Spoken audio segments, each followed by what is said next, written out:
Enfermées dans une cage, en silence, dans une quasi-obscurité.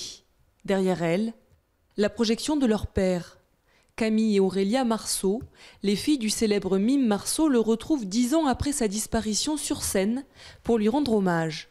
Elles revisitent ici la cage, l'un de ses numéros emblématiques. La cage, c'est un homme seul qui avance et qui se retrouve confronté à un mur. Et ce mur devient une cage.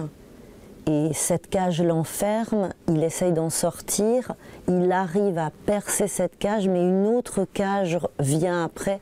Et voilà, c'est métaphorique aussi du combat, d'un combat humain, enfin de l'être humain. Alors la cage peut symboliser toutes sortes de choses, hein. L'enfermement, la guerre, la solitude, etc., etc.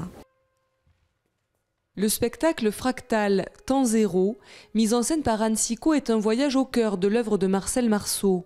Le mime a inspiré des artistes du monde entier jusqu'à ses propres filles aujourd'hui, toutes deux comédiennes. Ce sont des apparitions, des fragments, comme un voyage où le public peut se raconter aussi un peu sa propre histoire. C'est une rencontre avec Marcel Marceau et les traces qu'il laisse, visibles ou invisibles.